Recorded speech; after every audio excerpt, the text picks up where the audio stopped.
Bonjour, je voudrais vous inviter à lire un livre. Je ne vais pas vous le résumer ici, mais je vais essayer d'en sortir quelques idées qui m'ont beaucoup plu.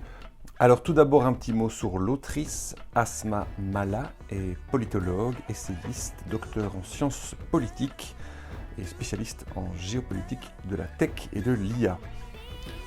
Le titre Technopolitique, comment la technologie fait de nous des soldats, a une dimension militaire que je n'imaginais pas, et notamment en citant l'historienne Hannah Arendt, elle met en lumière une des conclusions de Arendt par rapport à l'atomisation de la société, le fait qu'on ait des individus atomisés, isolés, à l'heure de cette technologie qui nous isole encore plus et fait de nous des personnes dénuées de responsabilités politiques. Et c'est un éclairage nouveau au regard de cette évolution technologique. Voilà, le livre a été écrit en 2023, donc juste avant l'élection de Trump. Évidemment, cette actualité a accéléré beaucoup les bases qui sont posées dans le livre. Ils ne sont pas forcément dépendants de Trump. 3 termes qui sont régulièrement utilisés dans l'ouvrage. Le premier, celui de Big Tech, Big State, et enfin technologie totale.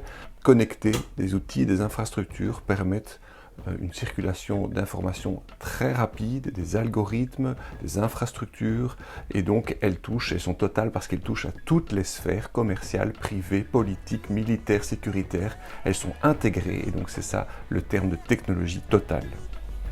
Donc je relis ici juste derrière quelques éléments, mais il y a évidemment dans le livre un rapprochement qui est expliqué entre les big tech, donc tout ce qui concerne un peu les GAFAM aux États-Unis, mais aussi en Chine, le BATX, je ne connaissais pas ce terme-là, donc ils sont aussi un acronyme des différentes grandes compagnies technologiques, digitales, dans lesquelles on découvre dans le livre des autres secteurs d'activité que ceux pour lesquels on a l'habitude de les utiliser, un smartphone, achat, publications, réseaux sociaux. En fait, il y a beaucoup d'autres secteurs d'activité qui sont à l'œuvre, et notamment sur la question de la sécurité et de l'armement. Du cas de Musk, Elon Musk, qui est assez emblématique, parce que lui, pour le coup, on en a beaucoup parlé, que ce soit les Tesla ou Starlink. C'est une personne qui est active dans des tas de domaines, et le livre permet de voir un peu plus clairement une stratégie ou une non-stratégie. Enfin, je vais pas dire, je connais pas ce qui se passe dans la tête de Musk. Je peux faire beaucoup de délire là-dessus, mais les faits sont là. Donc, les secteurs d'activité, les rapprochements sont là. Donc, c'est quand même assez impressionnant. Ce livre permet de prendre conscience de l'ampleur que, en fait, nos usages quotidiens, privés, professionnels, individuels, se mélangent tous dans une même structure et avec des acteurs qui sont présents dans tous les secteurs d'activité. Et donc, chaque citoyen devient potentiellement une cible d'une stratégie d'opération cyber, donc de déstabilisation, de prise de pouvoir. Donc, sans le percevoir, l'utilisateur citoyen se transforme en une sorte de guerrier invisible. Donc ça fait un peu waouh, c'est un peu paniquant d'utiliser des mots pareils, mais de nouveau, je ne vais pas vous expliquer dans les détails. Si ça vous intéresse, lisez le livre. On ne résume pas un livre, c'est une immersion, un voyage. Voilà, ça, c'est le livre. Un point qui m'a beaucoup plu par rapport à ce qu'on a souvent tendance à voir comme une dystopie de 1984, orwellien, tout ça. On a un autre éclairage qui m'intéresse beaucoup ici. C'est qu'en fait, nous, dans la pensée orwellienne, la dystopie bien connue 1984, on parle que la pensée est neutralisée, qu'on ne peut plus penser, nous sommes contrôlés, notre pensée est contrôlée. En fait, ici, il y a un autre point de vue un peu plus nuancé. Je cite l'extrait tel quel, ce que vous croyez penser ne compte pas tellement, car votre pensée est diluée, neutralisée dans la masse. Ce n'est pas une vision orwellienne où on cherche à vous neutraliser, mais la technologie totale, c'est le terme qui est utilisé, est plus subtile. Peu importe que vous sachiez manipuler les mots ou non, que vous soyez érudit ou analphabète, on surstimule la sensation de penser. Elle nivelle tout dans un ensemble où tout se vaut. le vrai, le faux, le virtuel, le réel, l'important, l'anecdotique. Tout s'entend, rien ne s'écoute, tout se lit, rien ne s'imprime, tout se parle, rien ne se dit. Le dissensus absolu. Cette sensation de brouillard, d'impossibilité de tomber d'accord sur quoi que ce soit, est, selon moi, vraiment un mal terrible, vraiment de nos existences digitales.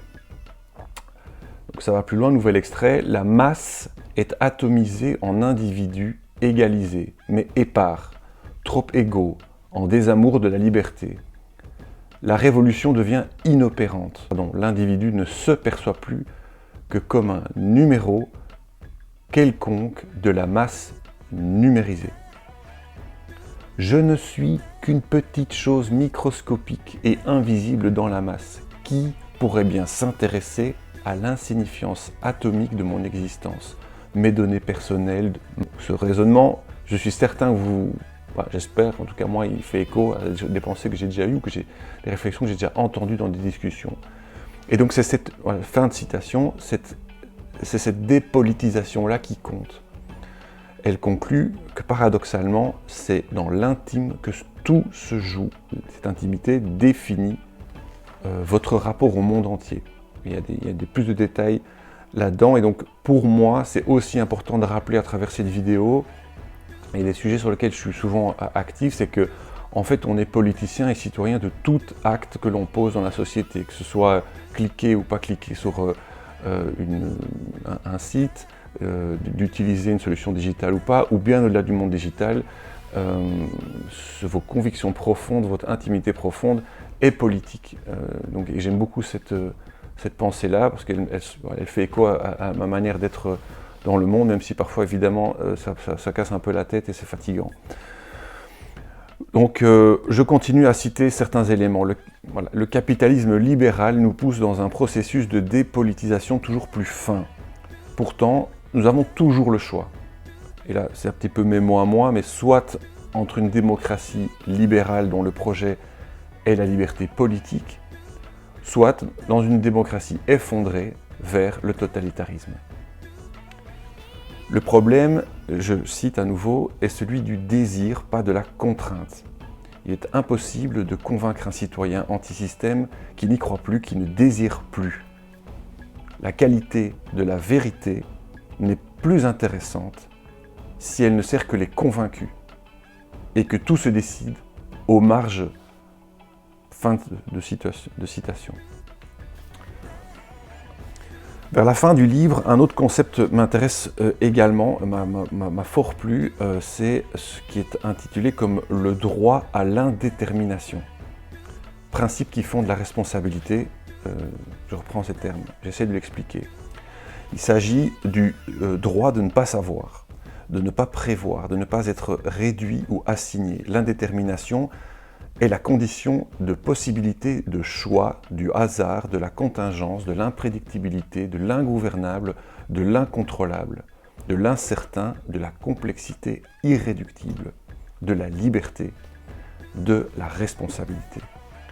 Nous ne sommes pas des algorithmes, nous ne sommes pas des programmes, nous sommes des humains non prévisibles, même si largement prédictibles également. Ça fait évidemment personnellement écho à tout mon trajet de vie, depuis les années 2000 où j'ai commencé à travailler dans l'informatique et où je me suis posé pas mal de questions sur les limites d'une telle démarche d'aller installer des logiciels de gestion dans tous les secteurs de la vie. On le voit 20 ans plus tard, ils sont partout. On a des logins pour tout, on a des plateformes pour des tas de choses, administratives, privées, associatives, militantes, enfin c'est partout. Et ça, moi, ça me pose vraiment des questions éthiques et on le voit dans ce livre aussi. Comme toutes ces structures se mélangent, il y a donc, ça j'ai improvisé un petit peu ici, un problème. Il faut acter la fin de la démocratie de masse. Ça c'est moi qui rajoute, où on vote une fois tous les 5 ans. Il s'agit d'armer cognitivement le citoyen. C'est-à-dire lui assurer les conditions de possibilité pour construire son propre dôme de fer cognitif. Et là, j'en reviens à l'importance de l'esprit critique, l'importance du débat dans le sens de la parole et de la construction. Mais là, l'autrice reprend des notions de la démocratie athénienne pour rappeler qu'un citoyen, à l'époque, devait être prêt à se battre. Je n'invite pas à un djihad ou à un quelconque combat armé, mais bien à un combat. À l'heure actuelle, pour l'humanité, pour le vivre ensemble, la diversité, le bien commun. Le combat, il est cognitif, argumenté, pensé, critiqué, contre les totalitarismes et la détermination des algorithmes, des IA, des données personnelles, et tout ce foutoir techno-militaro-commercial qui sont tenus dans les mains de très grandes compagnies. Quels outils utilisez-vous, dans quel système technologique vous naviguez, parce que il y a vraiment un problème que je suis tellement surpris qu'il ne soit pas plus reconnu et accepté. Le fait qu'on soit tous sur Instagram et Facebook, tous sur des Google Drive, tous sur des messageries Outlook, c'est un vrai problème de souveraineté qu'on nie complètement, et moi ça m'occupe en tant qu'un ancien informaticien. C'est pour ça que je milite souvent pour des trucs qui paraissent débiles, comme le projet qui est ici de Fakebook que j'ai fait artistiquement, ou comme quitter Meta ou essayer de me dégoogliser. Ce sont il faut prendre le temps de faire ça, d'en discuter, de se renseigner et de passer à l'action. C'est vraiment très important. Donc se replier sur soi, c'est un abandon. Et c'est dans ces failles cognitives, émotionnelles, émotives que se loge, je cite ces mots, que se loge l'empoison de notre désintégration. Voilà. En somme, nous avons le devoir de rester vigilants, singuliers, complexe, humain, rien qu'humain. Merci à Asma Mala pour ce travail. J'ai hâte de lire la suite de ses travaux. Il y a d'autres livres que je n'ai pas encore lus, mais que j'ai hâte de découvrir, d'en discuter avec toutes les personnes qui sont intéressées, de vous inviter à vraiment prendre votre activité digitale, votre présence digitale comme un acte militant. Parlez-en et essayez d'avoir une attitude plus active que passive et plus collective qu'individuelle à ce niveau-là. Ce sont des enjeux de société et voilà, il n'y a pas de débat qui a lieu à ce niveau-là. Enfin, il y a peut-être des débats, mais je trouve qu'il manque l'action de ces petites choses qui font des différences et de ne pas abandonner individuellement ces choix-là, ces choix éthiques qui se font inconsciemment pour la plupart d'entre nous. Donc voilà, réveillez-vous, lisez ce livre ou simplement renseignez-vous. Il y a beaucoup de ressources néanmoins pour se décafamiser digitalement et faire attention à vos investissements, faire attention à vos choix professionnels à ce niveau-là. Voilà, merci pour votre attention. Dites-moi ce que vous en avez pensé. À une prochaine.